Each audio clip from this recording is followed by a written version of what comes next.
If you want to hide anything from a Negro, put it in a book. These books that I have before you shall prove that the so-called Negro is the original Yehudi or Jew. Zondervan Compact Bible Dictionary, which was written by the scholars, right, who did their archaeological research.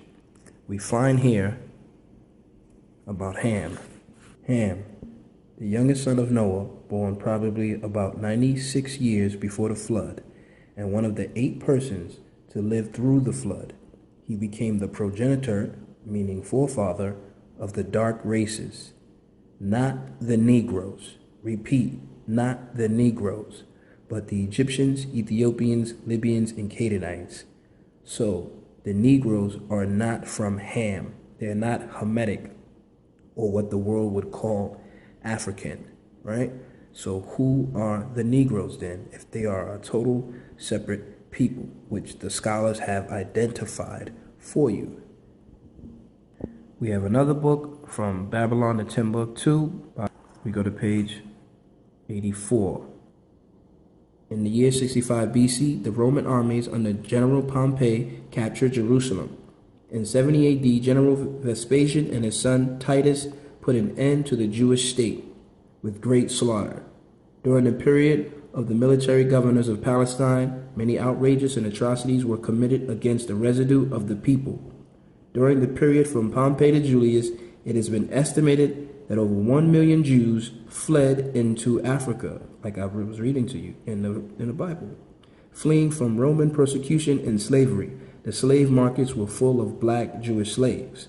So these Israelites were black that fled from Jerusalem into Africa. Our next book, called Ebos, Hebrew Exiles from Israel, we'll find here that when the so-called Negro was sold into slavery, they called us Hebos. But you'll see pictures of this online where they changed it and they called us Negroes. So why did they call us Hebos? Let's take a look on page 54. The British explorers who met the Igbos of Nigeria were quick to identify them as a branch of Hebrews, Dr. Basin, 1938, and to simply refer to them as Hebrews or Hebos, Ebos, and later Ibos. So also refer to themselves as Hebo, a corruption of Hebrew, or accepted to be called Hebo, Ebo, or Ibo, as a way of associating them with the emergent new culture of the colonial master. Remember, we were sold from the west coast of Africa, what they called Negro land.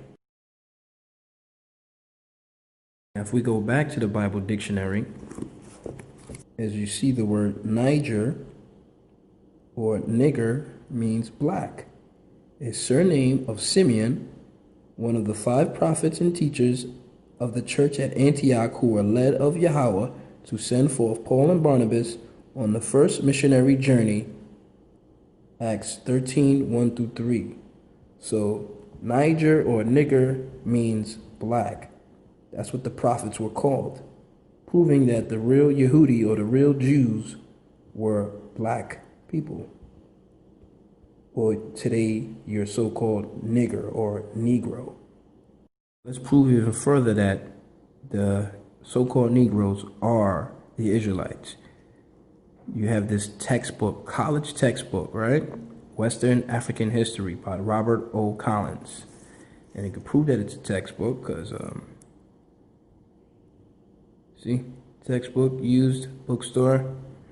Now, we're going to prove that these people know our history. They know who we are. If you go here, page 199, the inhabitants of Bani, when our author last visited that port, amounted to about 3,000. There are chiefly a mixture of Ebo or Hebo and the Brass tribes. King of Bani were both of Ebo descent, of which also are the mass of the natives, and the number of the slaves from the Igbo country, which throughout the existence of the British trade were taken from Bani, amounted to perhaps 3/4 of the whole export. It is calculated that no fewer than 16,000 of these people alone were annually exported from Bani within the 20 years ending in 1820, so that including 50,000 taken within the same period from New and Old Caliber, the aggregated export of Igbos alone was not short of 370,000. See that? So they know that these people were taken from the west coast of Africa were called Igbos. They were the Hebrew Israelites. We have another scholarly book, Creole New Orleans, Race and Americanization. Okay, we go to page 67. Between June 1719 and January 1731, 16 slave trading ships arrived in Louisiana from the Senegal region. 6 ships came from Judah. You see, 6 ships came from Judah.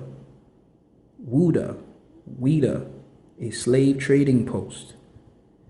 Between February 1726 and January 1731, 12 slave ships from Senegal landed 3,259 slaves at Belize at the mouth of Mississippi River. During the same period, 1 ship from Judah landed 464 slaves at the same port. The African slaves brought to the Chelsea Peak during the 18th century came mainly from the Bight of Biafra and were heavily Igbo.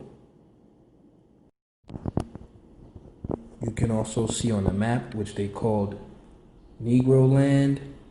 See here, KM, Kingdom of Judah. Ouidah, Slave Coast. This is where the so-called Negroes were sold from. And they mapped it out. They knew where you came from. This is the west coast of Africa. And then you have the Kingdom of Ashanti over here.